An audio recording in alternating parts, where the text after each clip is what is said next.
বছর 1.5 বছর হলে 7টা 8টা হয়েছে। তো বাপে যদি বাইরে থেকে কোনো খাবার দাবার টুল্লা আনে বড় গেয়াতে দেয় না, ওই বসাটা ছোটটারে দেয়। তো ছোটটা রাতে দিলে ছোটটা রাতের থেকে ওইটার ভাগ খাতি হলি কারা খায়, ওই বড় যারা ওরে কোলে উঠতে পারে ওরা আছে ওটা জড়াই গড়াই কোলে রেনে একদিক যায়, ও খায় এরাও খায়। তোর পাশে বসা রয়েছে ওর ইমিডিয়েটলি বড়টা, সে কোলে উঠতে পারে না, টুল্লার ভাগও পায় না। ওই টুল্লা নিয়ে গেছে, ওই যে নালাতে নালাতে ওর পেট বেশি যাচ্ছে, ভাগ পায় না। আর ওর ওই শিশুকালের বুদ্ধিতে ও এতটুকু অনুভব করছে যে টুল্লার ভাগ খাতি হলে এই ছোট্টারে কোলে ওরা শিখতে হবে, নাইলে ভাগ টুল্লা ভাগে পাবো না। এখন কোলে হতে গেলে দুটিরে দাঁড়ালি 4 আঙ্গুলের বেশ কম, কিরম কোলে আসবে? তো ওই টুল্লা আজকে আব্বা হাতে দেবে, তার আগে ও প্র্যাকটিস করতেছে দেই পারি নাকি।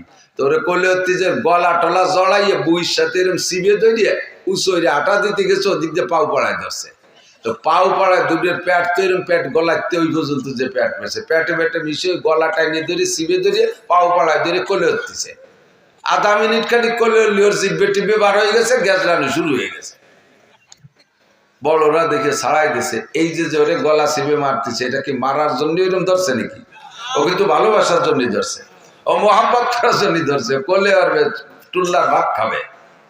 কিন্তু ওর সেই যোগ্যতা হয় নাই, সে বয়স হয় নাই, নিয়ম জানে না। এই অনিয়ম ভালোবাসতে গেলি এভাবে গলা চিপে মারা হয়। আল্লাহ পাক বলেন আমারে ভালোবাসতে চায় অনেকে। হিন্দুরাও কিন্তু আল্লাহকে ভগবান বলে স্বীকার করে, কিন্তু তার নিয়ম জানে না ভালোবাসার। এই জন্য ভালোবাসতে যাই কি যে কি করে, রবি ঠাকুরের একটা কবিতা আছে, কবিতাটা আমার স্মরণে, তর্জমা আমার মনে আছে। উনি বলেন হিন্দুদের উপরে আমার লজ্জা লাগে, আমার অভিযোগ যে তারা ভগবানকে ভগবান বলে সর্বশ্রেষ্ঠ বলে বিশ্বাস করে, অথচ ভগবানকে সাকারে আইনে ইবাদত করতে যাইয়া যে ভগবান কেমন দেখি নাই, সম্ভবত ভগবান বাঘের মতো হবে তাই মাটি দিয়ে একটা বাঘ বানায়, আবার সম্ভবত ভগবান সিংহের মতো হবে তাই একটা সিংহ বানায়, সম্ভবত ভগবান হাতির মতো হবে তাই একটা হাতি বানাইয়া মাটি দিয়ে একটা হাতি বানায় তারে ভগবান মনে করে সেবা দেয়, সম্ভবত ভগবান শুয়োরের মতো হবে তাই একটা শুয়োর বানাইয়া ভগবান বানে মনে করে পুজো করে, সম্ভবত ভগবান একটা কুত্তর মতো হবে, সম্ভবত ভগবান একটা ইঁদুরের মতো হবে, সম্ভবত ভগবান একটা সুসোর মতো হবে। এবার ভগবানকে ভালোবাসতে যাইয়ে শিয়াল কুত্ত শুয়োর ইঁদুর বান্দর পদ্ধতি বানায় ফেলে। এটা ভালোবাসার নিয়ম জানে না, এই জন্য ভালোবাসতে যে গলা চিপে মারে। বাউল ফাউল পার্টি মাজারে যারা যায় ভণ্ড পীরের দরবারে যারা যায় তারা আল্লাহরে পাইতে যায়, নিয়ম জানে না, আল্লাহরে গলা টিপে মারে। নবীকে ভালোবাসার নিয়ম জানে না, গলা টিপে মারে। বিভিন্ন জায়গা যাইয়া এই সমস্ত গুলো আল্লাহকে ভালোবাসতে যে গলা টিপে মারে, কারণ তারা নিয়ম জানে না। কাজেই আল্লাহকে যা বললাম, আল্লাহ ইহদিনাস সিরাতাল মুস্তাকিম, তোমাকে ভালোবাসার সঠিক সরল পথ চিনায় দাও। আল্লাহ পাক বললেন নবী তুমি বলে দাও ইন কুনতুম তুহিব্বুনাল্লাহ, যদি তোমরা আল্লাহকে ভালোবাসতে চাও তাহলে সিস্টেম হলো ফাত্তাবিউনি, আমি নবীর অনুকরণ করো, ফাত্তাবিউনি আমার অনুকরণ করো। কেন করব? কয় মানে আতানি দা ফাকাদ আতা আল্লাহ, যে আমার অনুকরণ করবে সে যেন আল্লাহরই অনুকরণ করলো। ওমান আসানি ফাকাদ আসাল্লাহ, যে আমার নাফরমানি করবে সে আল্লাহরই নাফরমানি করলো। নবী পাক বলেন কুল্লু উম্মতি ইয়াদখুলুনাল জান্নাহ, আমার সব উম্মত জান্নাতে যাবে আমার সাথে, ইল্লা মান আবা, শুধু যার নাম হবে আবা, ওইটা জাহান্নামে যাবা, ওইটা আমার সাথে জান্নাতে যাইতে পারবা না। ইলা মান আবা ইয়া রাসূলুল্লাহ, হুজুর আবা নামের আবার কে আছে? আমাদের মধ্যে কাহারও নাম তো আবা না। আপনি বললেন যার নাম হবে আবা তুমি জাহান্নামে যাবা, তাহলে আবা নামের কে আছে? হুজুর বলেন মানে আতাদি দাখালাল জান্নাহ। আমার জিন্দেগি 6 ভাগে বিভক্ত, আমার জিন্দেগি 6 ভাগে বিভক্ত। ব্যক্তিগত জীবন, পারিবারিক জীবন, সামাজিক জীবন, অর্থনৈতিক জীবন, রাজনৈতিক জীবন, আন্তর্জাতিক জীবন। এই 6টা জীবনে আমার সাথে যারা A to Z মিল করবে সে আমার সাথে জান্নাতে যাবা। আর আমার সাথে মিল হওয়ার কারণে আল্লাহ পাক তাকে ভালোবাসবে। আল্লাহ পাক যাকে ভালোবাসবে তার গুনাহ মাফ করে দিয়ে আল্লাহ পাক তাকে গুনাহ সংখ্যা পরিমাণ নেকি দান করবে। ওমান আসানি, এ যুবক পাগলামি করো না। তোমার মতো বহু যুবককে আমি রাস্তায় ফেরানো দেখে আসছি। বছরের 8টা মাস রাস্তায় থাকি, বিশ্ব রোডে থাকি।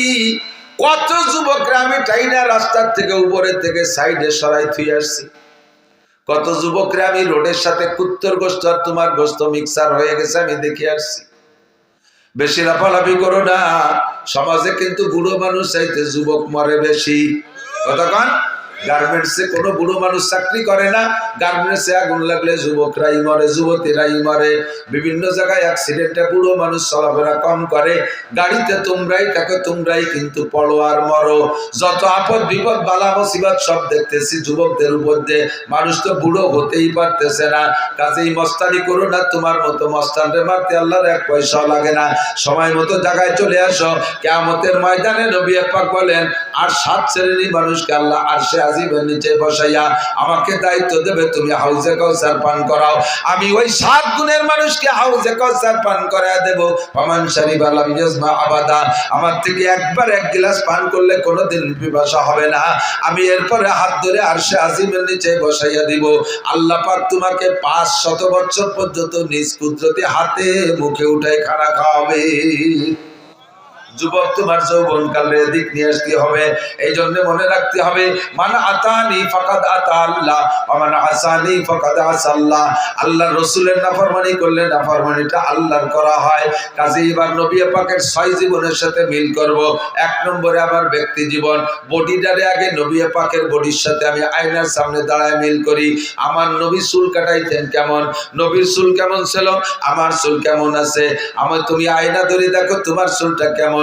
এখন সেলুনে যে চুল কাটে সব পশ্চিমে কাটিং, সেলুনের ভিতরে ছবি দেয়া আছে, মডেল দেয়া আছে না? কোন model? Messi model, Neymar model, ফ্রান্সের মডেল, ইটালিয়ান মডেল, ইহুদিদের মডেল, নাসারাদের মডেলে তোমার মাথা হবে।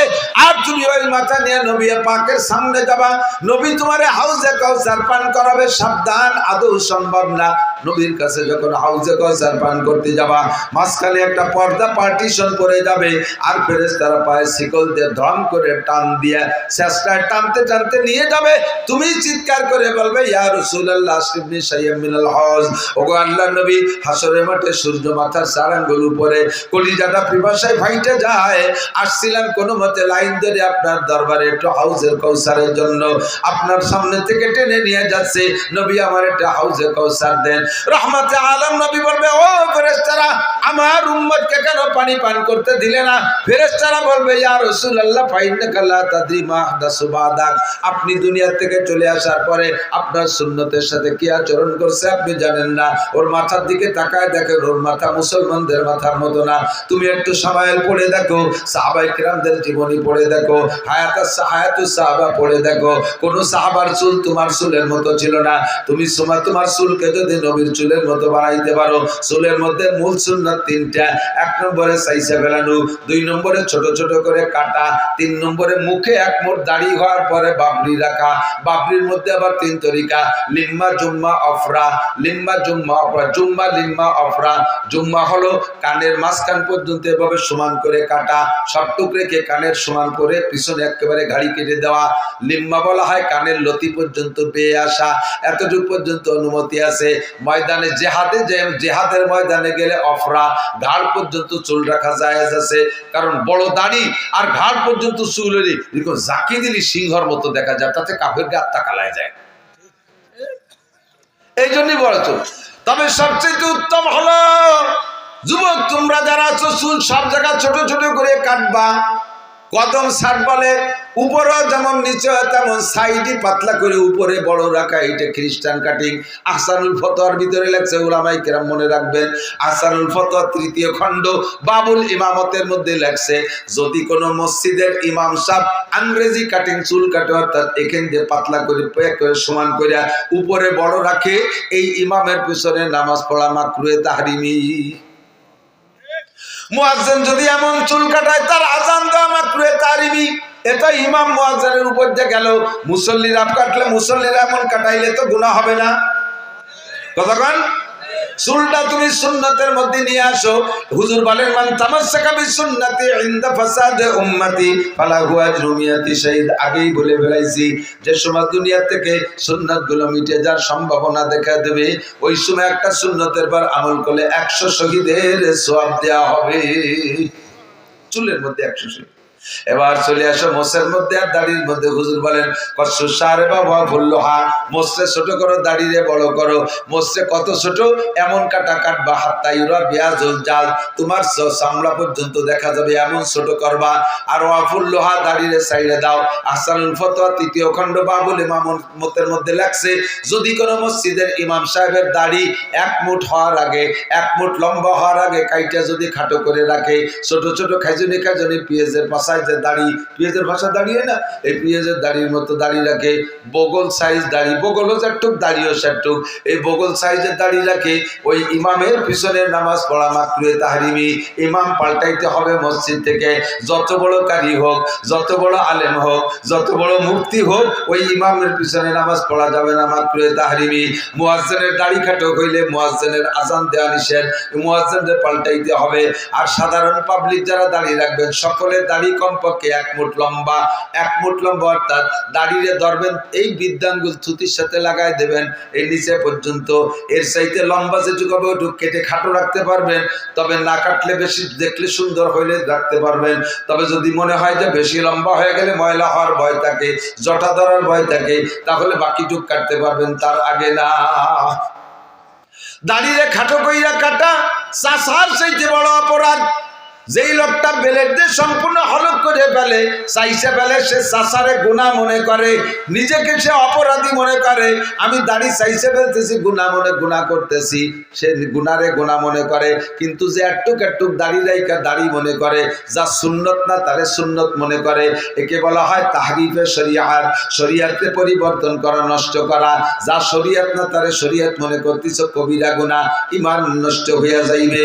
চুল দাড়ি মসজিদ করবেন, সপ্তাহে না পারলে 15 দিন, সর্বোচ্চ 40 দিনের ভিতরে গুপ্তাঙ্গের লোম পরিষ্কার, বগলের লোম পরিষ্কার, সপ্তাহে সপ্তাহে নখ কাটা, এটা নবী আলাইহিস সালামের সুন্নাত। এর এক একটা সুন্নতের বিনিময়ে 100 শহীদের সওয়াব। হুজুর বলেন, মানে আতানি দাখালাল জান্নাহ, আমার এই সুন্নতগুলোর অনুসরণ করলে তুমি জান্নাতি হবা। এমনি সময় তোমার কাজ কামের জন্য দৈনন্দিন যে পোশাক লাগে পরো, কিন্তু রেগুলার তোমার সুন্নতি পোশাক বানায় নাও, রেগুলার তোমার সুন্নতি পোশাক বানায় নাও। আবু দাউদ শরীফের মধ্যে হাদিস আছে, সাহাবী বর্ণনা করেন, মা ক্বালা রাসূলুল্লাহ সাল্লাল্লাহু আলাইহি ওয়াসাল্লাম ফিল ইজার ফাহুয়া ফিল কামিজ ওয়া ইজ্জাতুল মুসলিমি ইলা আনসাফি সাকাইহি। মুসলমানের জামা আর পাজামা কতটুক লম্বা হবে? হুজুর সাহাবী বলেন, হুজুর বলেছেন পাজামা যতটুক লম্বা হবে জামাও ততটুক লম্বা হবে। গোল না ফাড়া তা বলে নাই, পাজামা যতটুক লম্বা হবে জামাও ততটুক লম্বা হবে। এবার পাজামা কতটুক হবে? ইজ্জাতুল মুসলিমি ইলা আনসাফি সাকাইহি, মুসলমানের পাজামা হাঁটু আর টাকনু এর মাঝখান পর্যন্ত হবে। প্যান্ট পরশ অর্ধেক পর্যন্ত, নেসফে শার্ট পরবা, লুঙ্গি পরলেও পর্যন্ত, তবে জায়েজ আছে নিচে টাকনু রাখ পর্যন্ত। এবার হুজুর বলেন, মানজারা ইজারাহু বাতারা লাম ইয়ানজুলিল্লাহি ইলাইহি ইয়াউমাল কিয়ামা মা আসফালা মিনাল কাবাইন ফাহুয়া ফিন্নার। পুরুষরা টাকনু সে প্যান্ট পাজামা লুঙ্গি পরা, টাকনু সে প্যান্ট পাজামা লুঙ্গি পরা, এই টাকনু, যেই টাকনু শুইবে ওই টাকনু জান্নাতে যাবে না। কিয়ামতের মাঠে আল্লাহ তাআলা তার দিকে ফিরে তাকাবে না। পুরুষটা টাকনুর নিচে পড়বে না, অথচ পুরুষকে প্যান্ট টাকনুর তল দিয়ে দেখি যে স্যান্ডেলের নায়ের দেখতে বার হয়ে গেছে, আর এদিক দিয়ে উবর দিয়ে আবার খুলে গেছে। মাঝে মাঝে বাদে মুসল্লি দিলে একটা মসজিদে, সেদিন কাল না আগের দিন যেন মাগরিবের নামাজ পড়তে গেছে, ইমাম বিলে এসে এক জায়গায় কোন জায়গা যেন সামনে একটা নামাজ পড়তেছে, এই যে কানাইগুলির এদিক সামনে যেটা দাঁড়ায় সেজদায় গেছে, আল্লাহু আকবার, গেঞ্জি এইদিক সরিয়ে চলে গেছে, প্যান্ট ওইদিক সরিয়ে চলে গেছে, ফাঁসাইতে 4 আঙ্গুল পরিমাণে, আর শিয়ের মিয়ের শুদ্ধ বার হয়ে গেছে।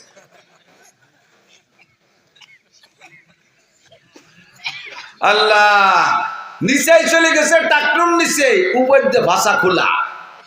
এই প্যান্ট জায়েজ না না জায়েজ? কোন সাহাবায়ে কেরাম এই প্যান্ট পরছে বলে মনে হয়? তাবেঈনরা পড়ছে, তাবেঈনরা পড়ে নাই। আবু হানিফা, শাফিঈ, আহমদ, মালিক পড়ে নাই। বুখারী, মুসলিম, তিরমিজি এলা পড়ে নাই। আব্দুল কাদের জিলানী, মঈনুদ্দিন চিশতি, নিজামউদ্দিন আউলিয়া, কুতুবউদ্দিন বখতিয়ার কাকি, আরে আশরাফ আলী থানভী, হুসাইন আহমদ মাদানী, রশিদ আহমদ গাঙ্গুহি, শামসুল হক ফরিদপুরি, মুহাম্মদুল্লাহ হাফেজি, আমার বাড়ির দ্বারা আব্দুল গফফার সাহেব, আব্দুল আকরাম আলী সাহেব, এই সমস্ত উলামায়ে কেরাম পড়ে নাই। যেটা ইসলামী পোশাক না তাইরা পড়ে না, যেটা ইসলামী পোশাক তাই পরে। একটু সত্য কথা বলবেন, একটু সত্য কথা বলবেন। একজন মুসলমান প্যান্ট শার্ট টাই কোট পরলে বেশি ভালো দেখায় নাকি সুন্নতি পোশাক পরলে ভালো দেখায়? অবশ্যই এটাই সেরা পোশাক। কারণ জীবনের শ্রেষ্ঠ দিন, সবচেয়ে আনন্দের দিন একজন পুরুষের জন্য কোন দিন? বিয়ের দিন, ঠিক না? বিয়ের দিন দেখবেন পাঞ্জাবি পায়জামা, পাগড়িও মাথায় দিচ্ছে, যদিও কাপড়ের পাগড়ি না, কাগজ দিয়ে বানাইছে। ওটা তো অন টাইম, একদিনের জন্য। জীবনের শ্রেষ্ঠ দিন যেই পোশাক পছন্দ হয়, দুনিয়ার থেকে বিদায় নেওয়ার সময় সেই পোশাক তোমাকে ব্যবহার করতে হয়, ঠিক না? পাঞ্জাবি পায়জামা লম্বা জামা ভালো লাগে না, তা তুই মরার আগে ওসিয়ত করে যাচ্ছে আমার ওই জিন্সের প্যান্ট পরাইয়ে দাফন করে দিও, তা তো কও না। পোশাকের ভিতরে আসেন, চলে আসেন এদিক, এরপরে চলে যান পোশাক ঠিকঠাক মতো পরে। এই সুন্নত গুলো ব্যবহার করার জন্য, সুন্নতের খিলাফ ব্যবহার করলে আপনার ব্যবহার হবে, কিন্তু সুন্নতের অনুসরণ করে ব্যবহার করলে ব্যবহার করা হবে, নেকিও হবে। এই জামাটা গায়ে দিচ্ছেন, যুবক তুমি গেঞ্জি গায়ে দাও, জামা করো, জামা পরো, জামার ভিতরে ডান হাতটা আগে ঢুকোয়, বাম হাত পরে ঢুকো, বুতাম লাগাই দাও, পরাও হবে, সুন্নত হবে, 100 শহীদের সব হবে। সুবহানাল্লাহ। আর বাম হাত আগে ঢুকাইয়া ডান হাত পরে ঢুকাই বুতাম লাগাইলে পরা হবে, সুন্নত হবে না। প্যান্ট পাজামার ভিতরে ডান পা আগে ঢুকাও, বাম পা পরে ঢুকাও, বেল্ট ফিতে লাগাই দাও, পরা হবে, সুন্নত হবে, 100 শহীদের সব হবে। বাম পা আগে ঢুকাইয়া ডান পা পরে ঢুকাও, পরা হবে, সুন্নত হবে না, গুনাহ হবে। জুতার মধ্যে ডান পা আগে ঢুকাও, বাম পা পরে ঢুকাও, পরা হবে, সুন্নত হবে, 100 শহীদের সব পাবা। বাম পা আগে ঢুকাইয়া ডান পা পরে ঢুকাও, পরা হবে, সুন্নত হবে না, গুনাহ হবে। মোজার মধ্যে একই অবস্থা। আবার খোলার সময় বাম দিক দিয়ে আগে, বলেন খোলার সময় বাম দিক দিয়ে আগে। জামার আতা খুলতে গেলে বাম হাতটা আগে খুলবেন, প্যান্ট পাজামা খুলতে গেলে বাম পাটা আগে খুলবেন, জুতা মোজা খুলতে গেলে বাম পাটা আগে খুলবেন। এই আগে খোলার ভিতরে এক একটা খুলবেন, আর এক একটা করে সুন্নত হবে, 100 করে শহীদের সব আপনাকে দেওয়া হবে। আমল করা যাবে? এই করলে আল্লাহ ভালোবাসে, আল্লাহ ভালোবাসে তো আমাকে বানাইছে। এবার আল্লাহর ভালোবাসা যদি আমি অর্জন করতে পারি, আমি যদি আল্লাহকে ভালোবাসতে পারি, দুই দিকে ভালোবাসা জমবে, আর ওই সেই রেজাল্ট আউট হবে। আর রেজাল্টের শেষ ফিনিশিং আল্লাহ আমাকে আপনাকে জান্নাতিন তাজরি মিন তাহতিহাল আনহার খালিদিনা ফিহা আবাদা। অনেকে আছে, এদিক তাকান, এর থেকে একটু সরে চলে যাচ্ছি। আল্লাহ 5 ওয়াক্ত নামাজের সুন্নাত নামাজ অনেকে অলসতা করেন। ফজরে কয় রাকাত? 2 রাকাত। জোহরে 4 রাকাত সুন্নাত, 4 আর 2 6। মাগরিবে 2, কত? 8। ইশায় 2, 10 রাকাত। জোহরে 6 রাকাত। জোহরে কয় রাকাত? 6 রাকাত। ফজরে 2, জোহরে 6, 8। মাগরিবে 2, 10। ইশায় 2, 12। এটা হলো মূল। জুমার দিনে কবলাল জুমা 4, বাদাল জুমা 4, সুন্নতে মুআক্কাদা। সুন্নতে আহলে হাদিস আলারা আইসা আমাদের থেকে এই সুন্নতটাকে ভুলে দেওয়ার জন্য কয় না, জুমার আগে পরে সুন্নত নাই। উনি পাইনি, তালাশ করে কোন জায়গায়। আর তুমি পাও নাই বলে নাই থাকো, কি ঠিক হবে নাকি? এক জায়গাতে তুমি রাত্রি গেছো, সেই জায়গা কিছু দেওয়া নাই, বাড়ি এসে যদি ওই রাস্তায় কিচ্ছু নেই, এটা ঠিক হবে নাকি? ওই জায়গা কত আমরা তখন তারা মাদ্রাসা পড়াই। একদিন বিকেল বেলা বসে বসে আমরা হুজুররা বিভিন্ন গল্প শুনবো। তার ভিতরে আমাদের এক মুহাদ্দিস, বড় আলেম, অরিজিনালি বড় আলেম, দেওবন্দের ফারেক, উনি বলতেছে যে সারা পৃথিবীতে নদীর পানি ঘোলা শুধু বাংলাদেশে, পৃথিবীর আর কোনো দেশে নদীর পানি ঘোলা না। ভূগোল সম্পর্কে বলে সবাই আশ্চর্য, সুবহানাল্লাহ। জিওগ্রাফি, ভূগোল সম্পর্কে কি অভিজ্ঞতা রাখে যে পানি ঠুক্কন দেশে ঘোলা আর সুয়া, তাও করে দিচ্ছে। এর মধ্যে আমার মাথার মধ্যে ক্রিমিনালি ঢুকছে, দেই আমি অন্য কোনো দেশে ঘোলা পানি পাই নাকি। আমিও একবার দেওয়ান গেছি, যার পথে দেখলাম কলকাতা হাওড়া ব্রিজের নিচে গঙ্গা নদীর পানি আমাকে এই সব নদীর মতো ঘোলা।